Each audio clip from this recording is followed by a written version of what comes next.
Aujourd'hui, Bruxelles, c'est le symbole un peu de toute l'Europe capitaliste, l'Europe des banquiers. C'est le symbole de tout le pouvoir des différents gouvernements. Donc nous, on s'affronte à la fois à Bruxelles et puis et on n'est pas dupes. Il faut s'affronter à nos propres gouvernements. Et en France, on voit bien le gouvernement actuel, y compris celui du Parti socialiste, qui mène sans complexe une politique d'austérité. Donc voilà, nos adversaires, nos ennemis sont bien l'ensemble des gouvernements de tous les pays d'Europe.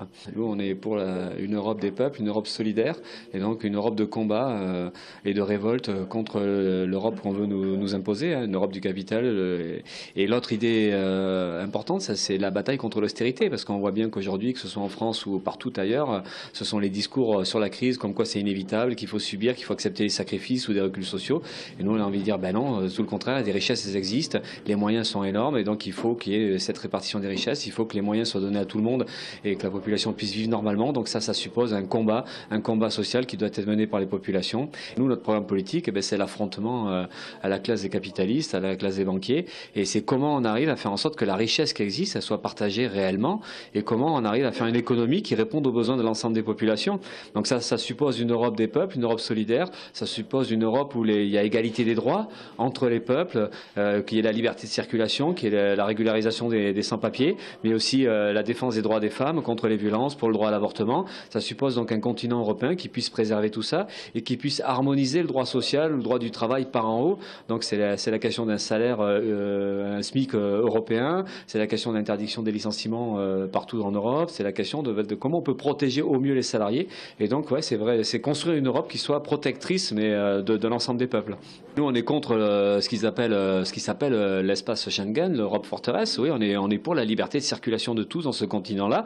Là, on voit bien les capitaux qui circulent librement, mais il faut que ce soit les individus qui circulent. On est pour que les gens puissent vivre là où ils veulent, ils puissent s'installer et avoir les mêmes droits que les autres quand ils s'installent dans un pays.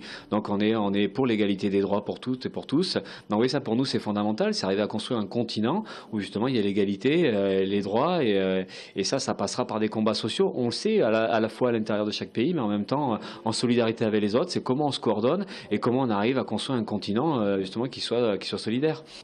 Non, mais il faut balayer Schengen, il faut balayer tous les traités. De toute façon, tous les traités qui ont été mis en place par l'Europe depuis des tas d'années, ce sont des traités profondément antidémocratiques. Ce sont des traités qui mettent en place le libéralisme, qui mettent en place l'austérité. Et donc, on est obligé de s'affronter à ça, de s'en débarrasser. Donc, c'est une véritable rupture avec la politique européenne depuis toutes ces années. Avec le Front de gauche, on a cru qu'à un moment qu'on y arriverait. Puis non, ils ont été tellement dans leur dispute interne que finalement, la discussion politique sur comment on pourrait agir ensemble, elle n'a pas eu lieu. Donc c'est un gros problème parce qu'en fait on avait les moyens de se présenter ensemble, les moyens de mener une campagne contre l'austérité, contre l'Europe du capital. On aurait pu en même temps, en étant ensemble, peut-être redonner confiance à la population ou au peuple de gauche. Bon, c'est pas le cas. On part séparés, éparpillés dans ces élections-là. C'est un handicap.